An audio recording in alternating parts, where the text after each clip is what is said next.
Alright, the Mad Max game came out. That's right.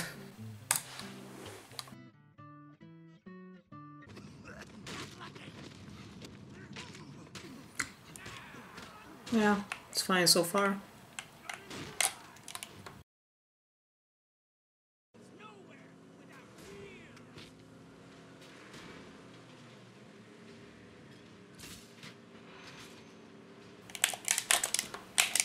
Yes. Yes.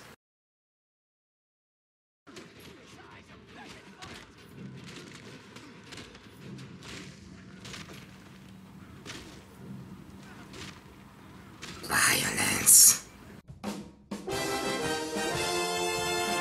Mad Max is an open-world, third-person vehicular combat fighting game developed by Avalanche Studios, the same creators of the Just Cause series, and published by Warner Bros. Interactive Entertainment.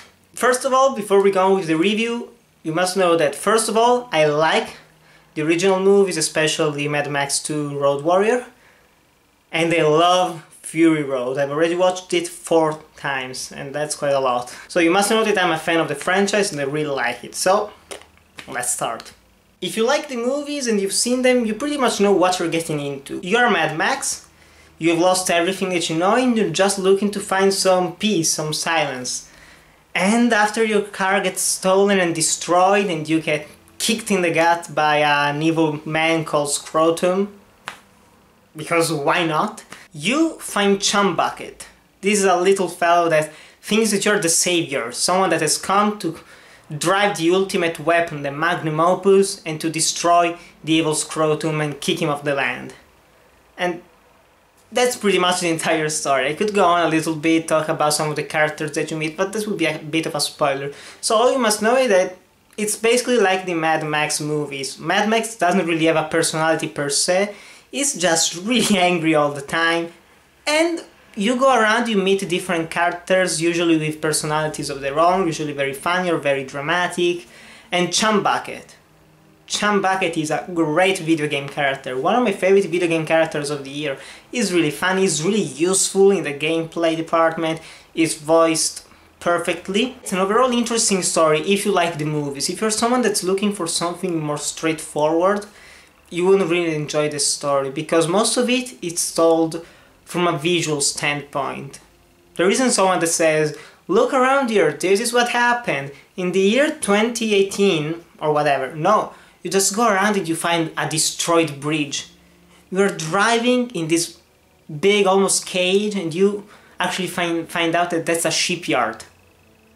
That's some powerful stuff about the environment and how everything changes after the apocalypse, and that's something that I really enjoyed very much, especially because I like the movies.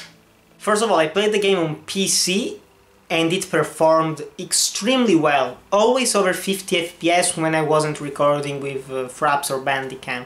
And that's something really impressive, because usually I get crappy performance on my computer, but this is extremely well optimized, and I've seen similar posts on the forums of people really happy about the performance, and the game looks gorgeous. It's not one of the best looking games of the year, but it's still very beautiful to look at, especially if you're someone that likes the Wasteland, because oddly enough, even though it's the Wasteland, it's still fascinating to go through with your car, driving around, especially making the car explode. When a car explodes, it's almost poetry, visual poetry, and you can't but stare at it in awe. It's impressive. And they've also added, similarly to Shadow of Mordor, because it's a Warner Brothers game, you also have a capture mode. You can capture with different photos, you can stop the action, move the camera around, use different filters, and these are some of the pictures that I've taken. It's a beautiful game, especially if you just stop the game for a moment, you pick up the camera and you explore what just happened. You can see an explosion in 360 degrees. It's truly a beautiful game in that department. Sure, it isn't the most jaw-dropping game of the year, But I think that there is a lot of things that will make fan of the franchise and gaming in general very excited. Also, the enemy variety is very good. You have all the different factions, and each faction feels different from the rest. You have all different cars, you have different enemies, you have different bosses, and each boss layer is varied. There is a good level design to it, and that's something that I always like to find in video games. So the gameplay. Now there's a bit of controversy because IGN gave the game a good score, GameSpot gave the game a mediocre score. Where do I stand in it? I actually stand with IGN on this one because, first of all, let's talk about the customization. It's impressive, okay? You can customize both Mad Max and your magnum opus. You can customize the tires, you can customize the front, you can customize the color, you can customize the grappling hook, you can customize the sniper rifle, you can customize pretty much every single part of the car. You can also change the body. You can also customize Mad Max himself. You can get different jackets for him, different wrists, different knuckleheads. You can make him have long beard, long hair, short hair. Customization is really impressive, and that was something that I wasn't really expecting. I was expecting customization, but not as much as I actually got, which is always a plus in my opinion. Then you have melee combat. That happens when you are outside with the car, of course. And many compared it to the Arkham games because it's basically punch and counter, but it's actually very different in terms of actual gameplay, because in the Arkham games, if someone is attacking, you can counter him. Batman is pretty fast, pretty agile, but Mad Max is a pissed off dude, and it feels really heavy. So when you're punching an enemy, it's really hard for you to counter another enemy if he's attacking right after your punch.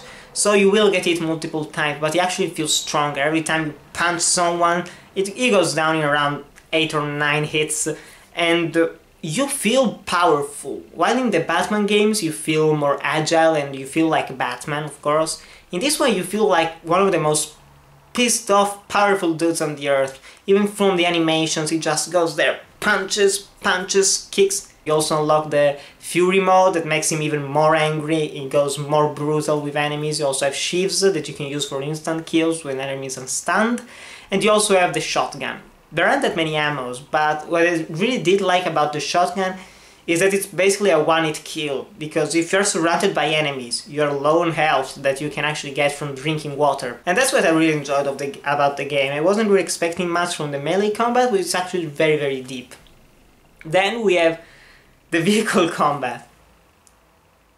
It's perfect, okay? Let's start by saying that I usually don't like battles with vehicles in video games, especially because most of the time they just go straight into a wall, or I turn the wrong way around.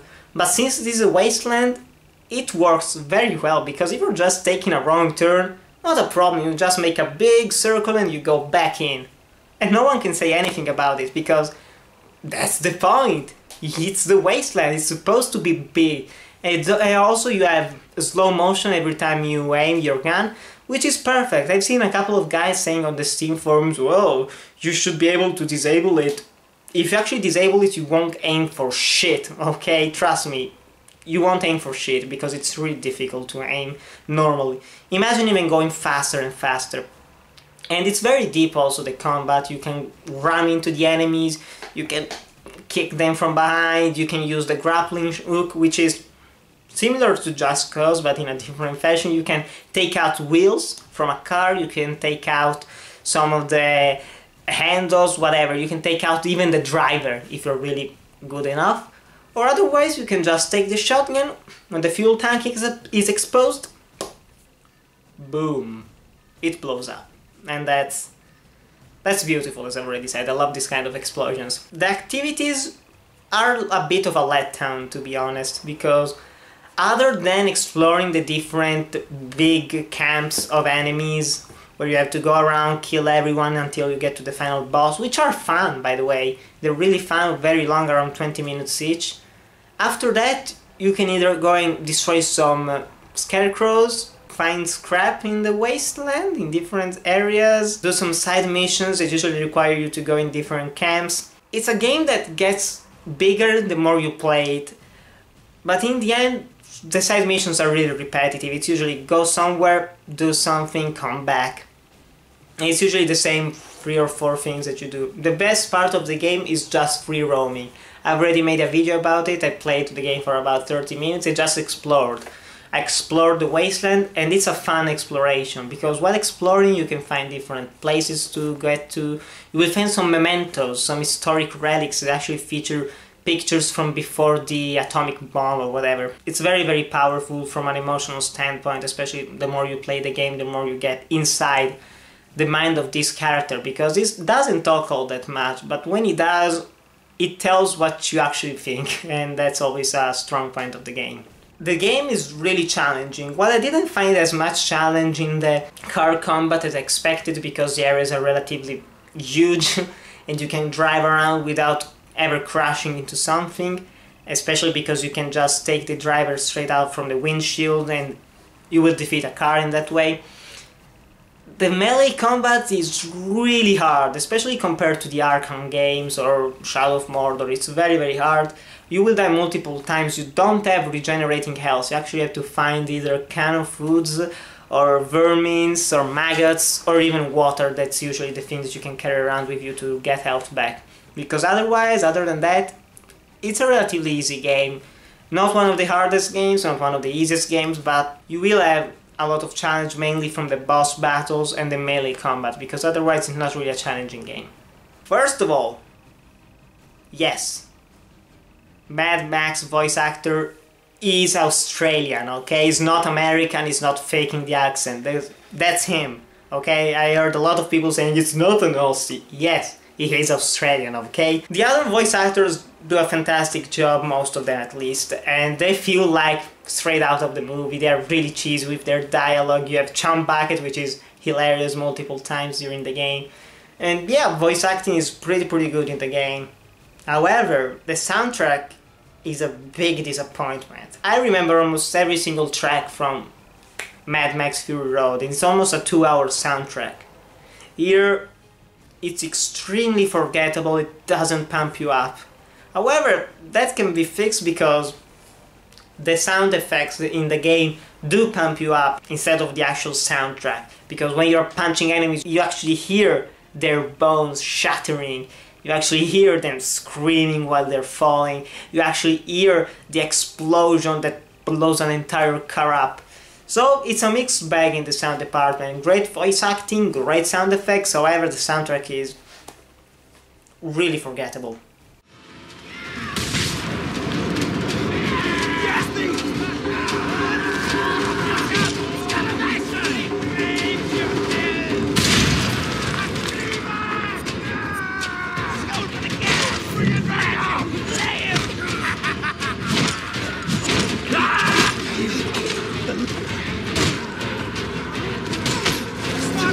Silence them before they call their friends!